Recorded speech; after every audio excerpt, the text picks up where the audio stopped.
Last जो lectures हमने attend किए उसके अंदर आपने देखा कि HTML क्या होता है, HTML के अंदर किस तरह से हम वेबसाइट डिज़ाइन करेंगे, HTML के अंदर कमांड्स क्या होते हैं, लाइक हम सीखे कि टैग जो है वो अलग अलग कमांड्स है, हर एक टैग का एक अपना एट्रीब्यूट के साथ फॉर्मेट होता है और वही फॉर्मेट के अंदर हमें कमांड्स को अप्लाई करना होता है।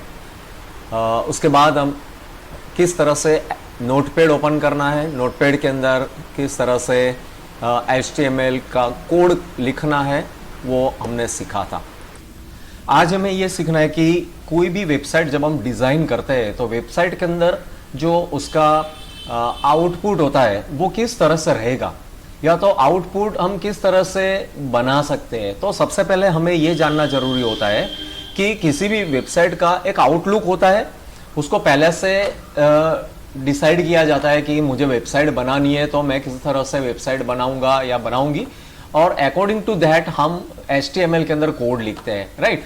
सी अभी जैसे मैंने ये गूगल ओपन किया है, गूगल के अंदर आपने यूट्यूब ओपन किया है, आपने याहू के वेबसाइट की है, तो उसके अंदर आप देखो कि यहाँ पर याहू लिखा है, उसके नीचे कुछ यहाँ पर हाइपरलिंक टैग्स है जहाँ से आप दूसरे जो ऑप्शंस है वहाँ पर मूव कर सकते हो। यहाँ पर सर्च करने के लिए एक सर्च बार दिया गया है, यहाँ पर आपके पास मेल के लिए ऑप्शन है और नीचे छोटे छोटे आर्टिकल्स विथ पिक्चर्स यहाँ पर दिए गए हैं, राइट। तो कोई भी आर्टिकल के ऊपर आप क्लिक करोगे वो आर्टिकल ओपन होगा और आप उसके अंदर जानकारी ले सकते हो या तो डाइवर्ट किया जाएगा। सो इसी तरह से आप जो वेबसाइट डिजाइन कर रहे हो वो वेबसाइट के अंदर आपको किस तरह का लेआउट चाहिए, आपको क्या चाहिए, वो पहले से आपको डिजाइन करना होता है। ओके सी यहाँ पर हमने ये गूगल की वेबसाइट ओपन की है, तो गूगल के अंदर हम देखते हैं कि यहाँ पर हियर हमें टाइप करना होता है कि what we want to find, उसके नीचे हमें रिजल्ट मिलता है। तो गूगल एक सर्च इंजन है, इसके अंदर हमें और कुछ ज्यादा देखने को नहीं मिलता है। बट इस तरह की वेबसाइट जब भी आप ओपन करते हो, याहू है, मैसन है या कोई भी वेबसाइट, तो उसके अंदर बहुत सारी इंफॉर्मेशन हमारे पास अवेलेबल रहती है, राइट। इसी तरह से आपने यूट्यूब हमेशा यूज किया है, तो यूट्यूब के अंदर भी आप देखो कि यहाँ पर सर्च बार होता है, उसके नीचे ऑप्शंस रहते हैं कि आपको क्या देखना है, किस तरह के वीडियोस आप प्ले करना चाहते हो, देखना चाहते हो। ओके यहाँ पर एक बार होता है, दिस वन, ये जो बार होता है यहाँ पर आप देखो home, explore and subscription, library, history, your videos, इस तरह से टाइटल्स आपको दिखाई दे रहे हैं और हर एक के अंदर क्लिक करने से ये जो एरिया है यहां पर उसके रिलेटेड इंफॉर्मेशन आपको देखने को मिलती है। सो लेआउट जो होता है, आउटलुक जो होता है किसी भी वेबसाइट का, वो बहुत इंपॉर्टेंट होता है। लास्ट टाइम हमने जो देखा था कि किस तरह से हम वेबसाइट को डिजाइन करने के लिए नोटपैड का यूज करते हैं। तो सबसे पहले हम नोटपैड ओपन करेंगे, यहाँ पर हमारे पास नोटपैड रहता है। मैंने लास्ट आपको बताया था कि नोटपैड अगर आपके पास यहाँ पर ये जो लॉन्चिंग पैड है यहाँ पर नहीं दिखाई दे रहा है तो simply you type your notepad, यहाँ पर जो सर्च बार है वहां पर लिखो नोटपैड और यहां से आप नोटपैड को ओपन कर सकते हो। और अगर यहां से नहीं करना है तो हमारे पास यहां पर ऑल प्रोग्राम्स पर क्लिक करो और वहां से आपको जाना है एक्सेसरीज के ग्रुप के अंदर, और एक्सेसरीज के ऊपर जब आप क्लिक करोगे तो यहां पर आपको नोटपैड मिलेगा। यही नोटपैड को हमें ओपन करना है। क्यों नोटपैड के अंदर हम लिखते हैं, कोई अदर एप्लीकेशन क्यों हम यूज नहीं करते, वो हमने लास्ट सेशन के अंदर मैंने आपको समझाया था कि नोटपैड के अंदर हम एक्सटेंशन को चेंज कर सकते हैं और जो वेब डॉक्यूमेंट रहता है उसका एक्सटेंशन हमेशा HTML रहता है। सो दैट इज वाई हम लोग हमेशा नोटपैड का यूज करते हैं। ओके आगे हमने देखा था कि किस तरह से हम HTML टैग लिखते हैं। तो सबसे पहला टैग हमने सीखा था HTML, upper case, lower case, कोई भी केस के अंदर आप उसको वहां पर अप्लाई कर सकते हो और उसका ओपन एंड क्लोज HTML भी हमें यहां पर लिखना होता है, ये सीखा था। उसके बाद हमने सीखा था कि उसके अंदर और एक टैग आता है हेड नाम का और उसके अंदर आता है टाइटल नाम का, राइट। और हमारा जो भी टाइटल हमें लिखना है, हमें जो भी टाइटल देना है वो टाइटल हम यहां पर टाइप करेंगे, लाइक माय पेज, ठीक है। उसके बाद जो सीक्वेंस में हमने टैग ओपन किए हैं उसी सीक्वेंस में हमें रिवर्स ऑर्डर में उसको बंद करने हैं। तो सबसे पहला यहाँ पर माय पेज से पहले कौन सा है, टाइटल है, तो हमें यहाँ पर लिखना है टाइटल और ये टैग क्लोज हो जाएगा। उसके बाद में आता है हेड, तो हम लिखेंगे /HEAD और ये बंद हो जाता है, राइट। तो इस तरह से हमने हेड टाइटल दोनों का यूज देखा था। कहां पर इसका आउटपुट कहां पर आएगा? कोई भी वेब डॉक्यूमेंट आप बनाओगे तो वेब डॉक्यूमेंट जो है उसका आउटपुट हमेशा हमें ब्राउजर के अंदर देखने को मिलता है। हमें ब्राउजर ओपन करना है और ब्राउजर के अंदर हमें उसका आउटपुट देखने को मिलता है। बट बिफोर दैट हमें ये फाइल को सेव करना पड़ेगा। So first of all we need to save this file. Click on file and save.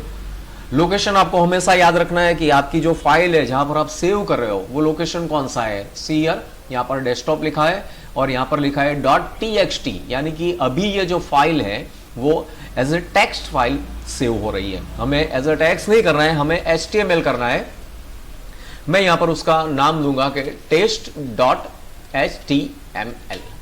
Okay, यहां पर दिस इज मस्ट, ये कंपलसरी है। अगर आपने .html नहीं लिखा तो आपकी ये फाइल नॉर्मल टेक्स्ट फाइल ही बनेगी, वो HTML डॉक्यूमेंट नहीं बनेगी।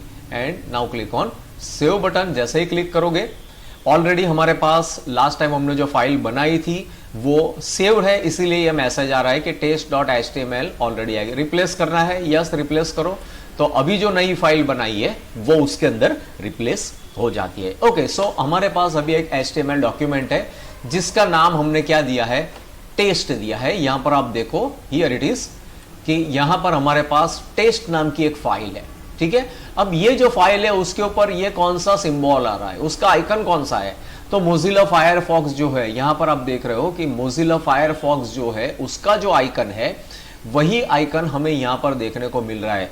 अब मोजिला फायरफॉक्स जो है वो एक वेब एप्लीकेशन है या तो वेब ब्राउजर है जिसके अंदर आप किसी भी वेबसाइट या किसी भी वेब कंटेंट को व्यू कर सकते हो। सो वो हमारे कंप्यूटर के अंदर डिफॉल्ट है, इसीलिए वही सिंबल हमें यहां पर देखने को मिल रहा है।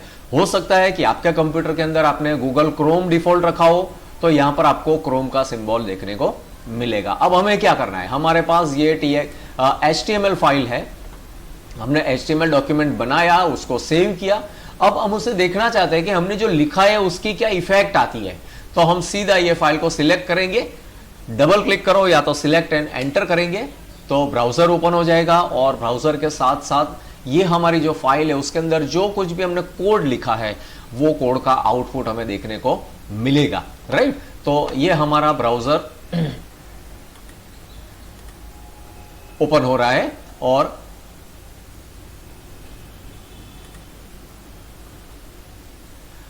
ये ब्राउजर के अंदर हमारी वो फाइल जिसके अंदर हमने HTML कोड लिखे है उसका आउटपुट हमें यहां पर देखने को मिलता है। ब्राउजर ये उसका न्यू टैब जो लिखा है वो उसका टैब बार है। अब यहां पर हमें एड्रेस बार है जहां पर हमें अलग अलग वेबसाइट के एड्रेसेस लिखने हैं, ठीक है। और जो आपने लिखा है, ये जो कोड लिखा है, ये कोड उसका जो आउटपुट है वो ये एरिया जो है वहां पर आपको देखने को मिलता है। यहां पर जो कंटेंट्स रहेंगे, यहां पर जो कंटेंट रहेंगे, ये जो व्हाइट एरिया है वो बॉडी पार्ट के कंटेंट्स रहेंगे ठीक है। या तो हम कह सकते हैं कि ये कंटेंट एरिया है हमारे HTML के अंदर। यहां पर अब जो भी हम कुछ लिखेंगे वो सारा यहां पर हमें देखने को मिलेगा। तो अभी हमने जो कुछ भी लिखा है उसका आउटपुट कहां गया, उसका आउटपुट कहां पर आ रहा है। तो हमने कौन सा टैग यूज किया है, अभी हमने सिर्फ यूज किया है टाइटल टैग। और टाइटल के अंदर हमने क्या लिखा है, माय पेज। तो टाइटल जनरली कहां पर दिखता है, तो टाइटल हमेशा टॉप पर दिखता है, ठीक है ना। तो देखो हमारा ये जो ब्राउजर है उसके टॉप पर आप देखो तो यहां पर क्या लिखा है, माय पेज लिखा रहा है। इसका मतलब कि टाइटल टैग में आप जो भी टैग्स लिखोगे वो टैग्स हमेशा आपको टाइटल टैग में मिले, टाइटल में देखने को मिलेंगे, ठीक है। अब हम आगे चलते हैं। आज हमें एक नया टैग सीखना है, body tag, BODY, body tag हमें आज सीखना है।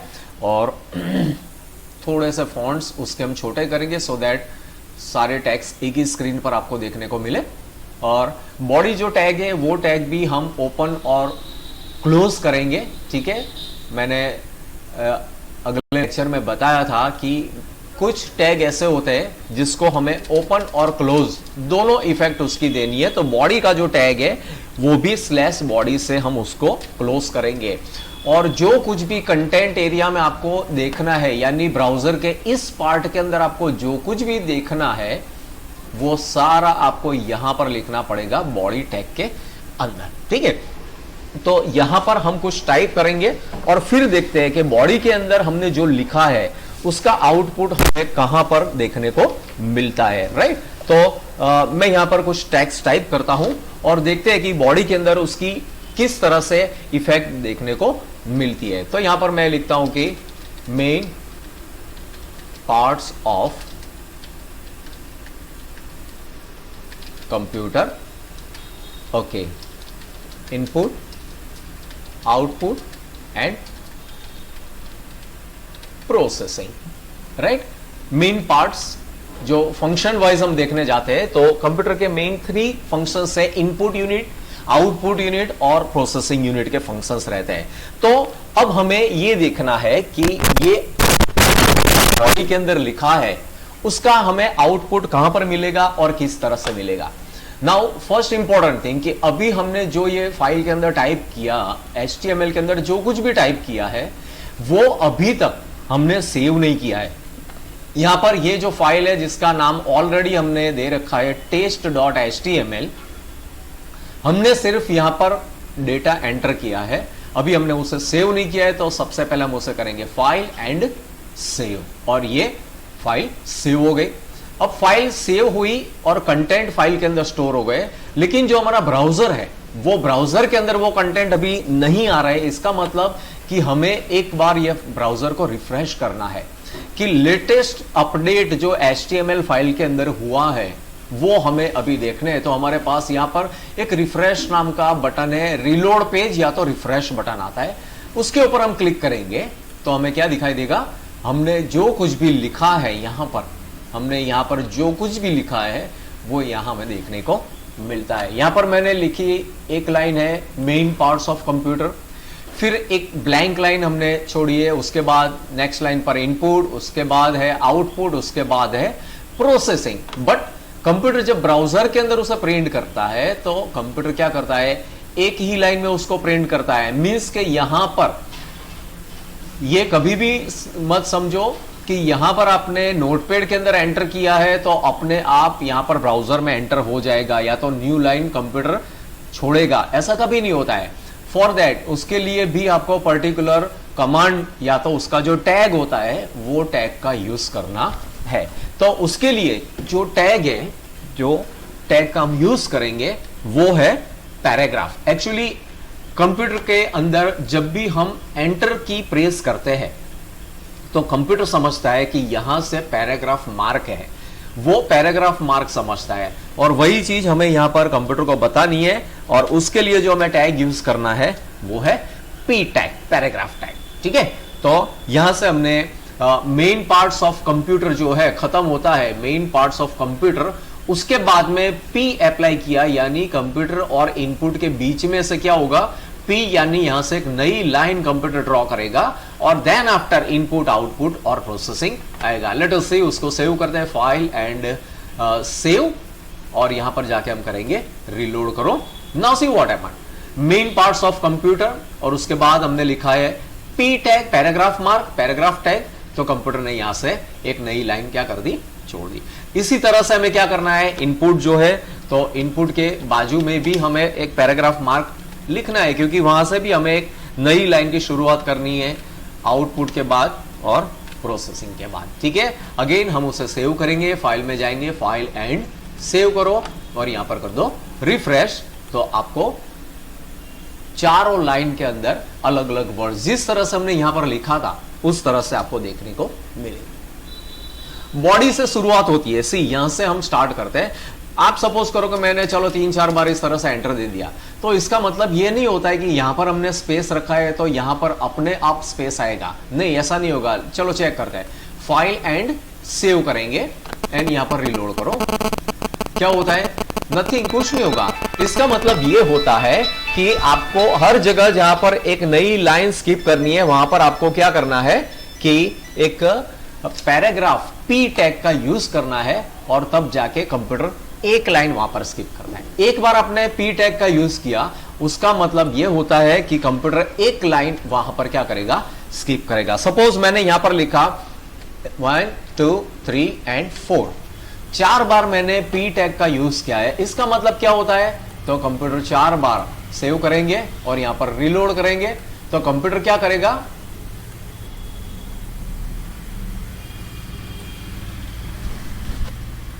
चार बार यहां से न्यू लाइन को इंसर्ट करेगा। ठीक है, चलो फाइल एंड सेव और रीलोड करो। राइट, तो इस तरह से पैराग्राफ मार्क से हम एक नई लाइन हर जगह पर हम अप्लाई कर सकते हैं। कई बार ऐसा होता है, कई बार ऐसा होता है कि हम जो टैग यहां पर अप्लाई करते हैं उसका आउटपुट सही नहीं आता है। वो ब्राउजर के ऊपर डिपेंड करता है, क्योंकि हर एक ब्राउजर वो अलग अलग तरह से बना होता है। हर एक ब्राउजर के अंदर अलग अलग उसके एड-इन्स रहते हैं। तो समटाइम्स ऐसा होगा कि यहां पर हमने जैसे 4 बार मैंने पी टैग अप्लाई किया है, ठीक है, और मैंने यहां से फाइल को सेव किया कि सेव करो, और यहां से हमने किया रीलोड, तो यहां पर 4 बार न्यू लाइन नहीं आती है। क्यों ऐसा हो रहा है, तो इसका रीजन ये है कि ये जो आपका ब्राउजर है माइट बी वो हमें यहां पर ये सपोर्ट नहीं कर रहा है। कुछ टैग ऐसे होते हैं जो हमें वो ब्राउजर के अंदर सपोर्ट नहीं कर रहे, इसीलिए हमें 4 लाइन नहीं दे। तो हम गूगल क्रोम यूज करेंगे और क्रोम के अंदर देखते हैं कि क्रोम के अंदर हमें उसका आउटपुट किस तरह से मिलता है। राइट, तो क्रोम के अंदर हम देखेंगे तो क्रोम के अंदर भी हमें वही आउटपुट मिलता है। तो हमें हमेशा याद रखना है कि ब्राउजर को ऑलवेज अपडेट करके रखना है। आपका ब्राउजर अपडेट होगा तभी सारे के सारे टैग आपको उसके अंदर दिखाई देते हैं। राइट, ओके, नाउ सी, और आगे चलते हैं। तो ये तो बात हो गई पी टैग यानी पैराग्राफ मार्क की। समटाइम्स ऐसा होता है कि हमें पैराग्राफ मार्क नहीं करना है, हमें सिर्फ लाइन को ब्रेक करना है। पैराग्राफ कंटिन्यू रखते हुए लाइन को ब्रेक करना होता है, तो उस वक्त हमारे पास एक और टैग है जो लाइन ब्रेक करेगा, और उसका जो टैग नेम है it is called B R tag. B R यानी ब्रेक। ठीक है, बी आर यानी ब्रेक। अब हम इसे सेव करेंगे, फाइल एंड सेव करो, और यहां पर जाके हम रीलोड करेंगे। तो आप देखो यहां पर ब्रेक, लाइन ब्रेक आपको देखने को मिलता है। अगेन चलो यहां पर अप्लाई करेंगे,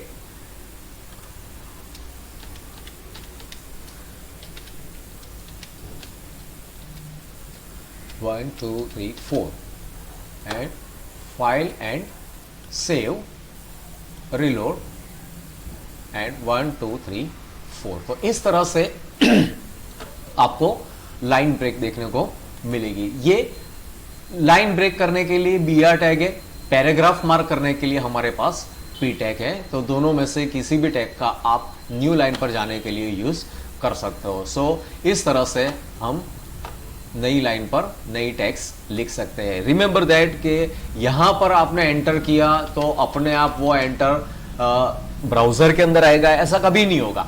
आपको हर बार यहां पर बी आर टैग या तो पी टैग का यूज करना है, और उसी के थ्रू आपको एक नई लाइन मिलेगी। राइट, ये बात हमेशा याद रखो। ओके, अब आगे चलते हैं। अब हमारे पास एक और जो टैग है, सिंपल सा टैग है but it is very useful, कि ये जो हमारे टाइटल्स है, सपोज कि ये मेन पार्ट्स ऑफ कंप्यूटर, मुझे उसको बड़ा करना है, उसके फॉन्ट को मुझे बढ़ाना है, तो हम क्या कर सकते हैं।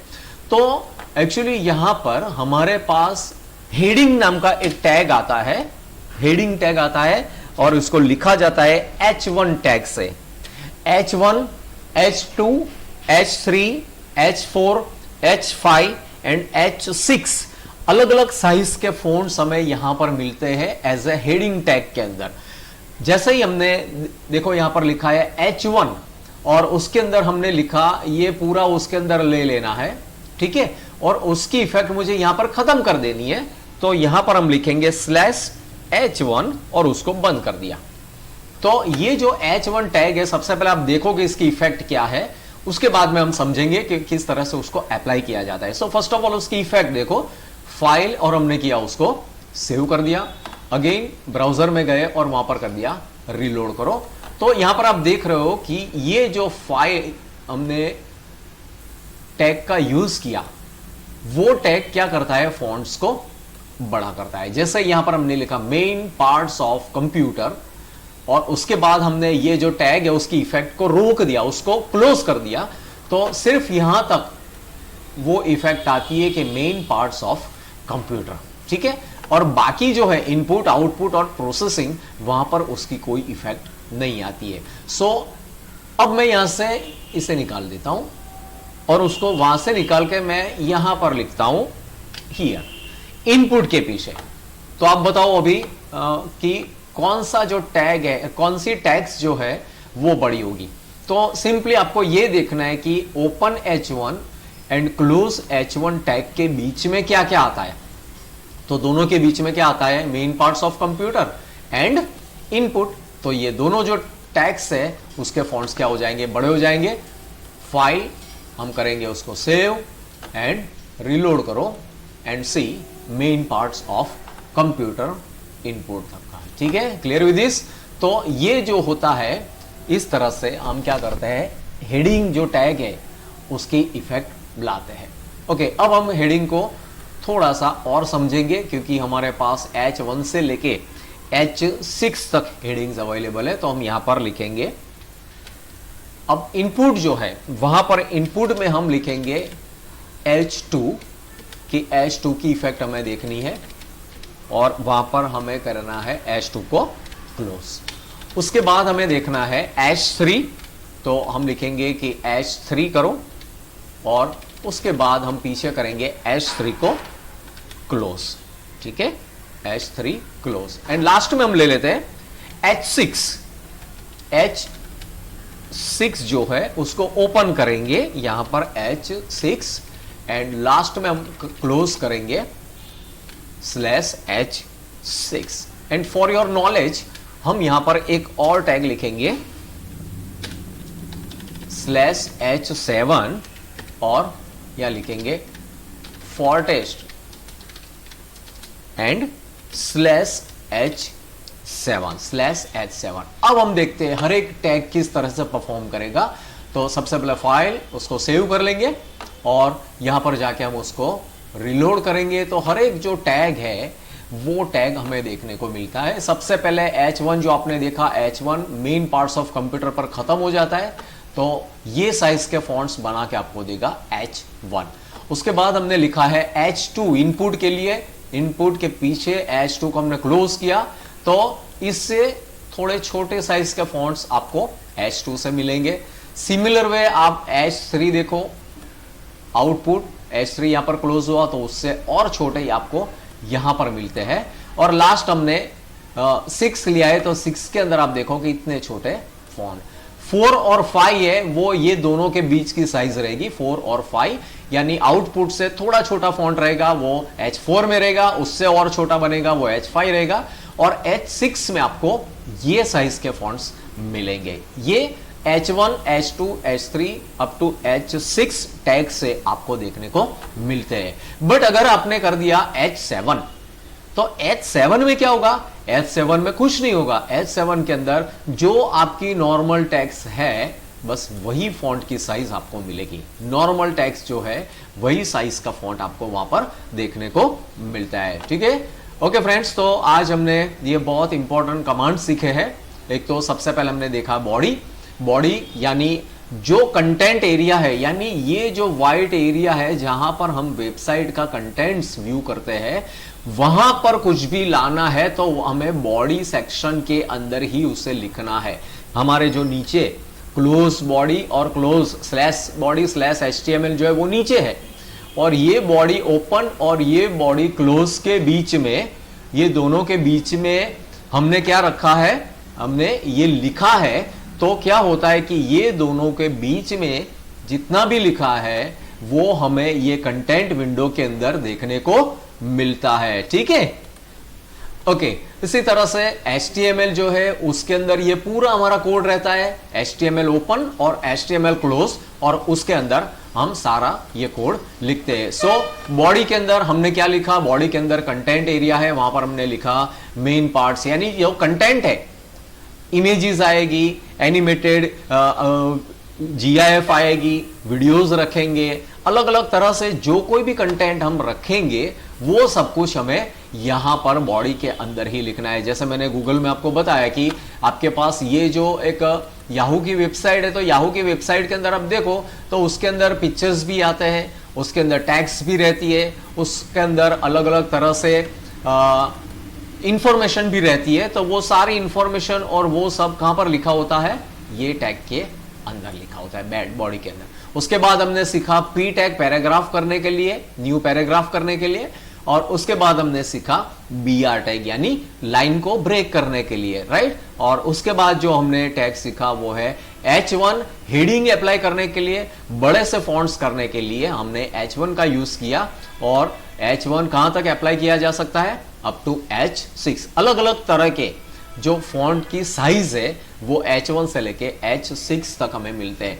याद रहे H1 तो उसका /H1 देना जरूरी है, अदरवाइज क्या होगा, चलो हम देखते हैं कि यहां से हमने /H1 नहीं दिया है, ठीक है। तो क्या होगा, अब देखते हैं, एक्सपेरिमेंट करके सेव किया उसको और उसको रिलोड करते हैं और देखते हैं कि क्या होता है। तो यहां पर हमने H1 नहीं दिया, H1 की कंटिन्यू इफेक्ट है, लेकिन यहां से हमने बीच में क्या डाल दिया है, H2 कर दिया है, ठीक है। तो H2 यहां से कंटिन्यू हो गया और यहां पर हमने उसको बंद कर दिया है। अगर हमने यहां से H2 बंद नहीं किया है और हमने उसको सेव किया, अब देखो क्या होता है, कौन सी इफेक्ट आ रही है। तो यहां पर H1 खत्म, यहां पर हमने जो नया टैग ओपन किया है उसकी इफेक्ट कंटिन्यू होती है। यहां पर H1 को क्लोज नहीं किया गया, लेकिन हमने यहां पर दूसरी एक इफेक्ट ऐड की H2 की, तो वो कंटिन्यू रहेगी यहां तक। फिर उसके बाद हमने यहां पर क्या लिखा है, H3, तो हम यहां से उसको निकाल देते हैं, H3 को निकाल के सिर्फ यहां पर /H3 रखते हैं। Now see what happen, save and यहां पर करो रीलोड। तो अब क्या हो गया कि आउटपुट जो है ये H2 की जो इफेक्ट है, जहां पर ओपन हमने H2 किया, उसकी इफेक्ट इनपुट पर भी आती है और उसकी इफेक्ट आउटपुट पर भी आती है, और उसके बाद में यहां पर /H3 होता है, ठीक है। /H3 की कोई इफेक्ट नहीं आती है क्योंकि /H3 नाम का कोई भी टैग हमने यहां पर अप्लाई नहीं किया है, बट यहां पर H6 हो जाता है जो हमने ओपन किया है। यहां पर आप देखो कि आउटपुट जो है वो आउटपुट की साइज भी H2 की है, H3 की कोई इफेक्ट नहीं है, बट H6 जो है वो H6 की इफेक्ट आपको प्रोसेसिंग के ऊपर देखने को मिलती है, और वो यहां पर आप देख रहे हो। ओके फ्रेंड्स, तो आज हम यहां तक रखते हैं, आपको इसे बार बार देखना है। सपोज आपको समझ में नहीं आता है, आप प्रैक्टिस कर रहे हो, समझ में नहीं आता है, तो 1 बाय 1 एक एक टैग अप्लाई करो। सिर्फ पहले H1 टैग को ही अप्लाई करो, उसके बाद H2 अप्लाई करो, उसके बाद H3 अप्लाई करो, और 1 बाय 1 आप अप्लाई करते जाओ। और इस तरह से दोनों फाइल को ओपन रखना है ताकि आप यहां से यहां आसानी से मूव कर सको, ठीक है।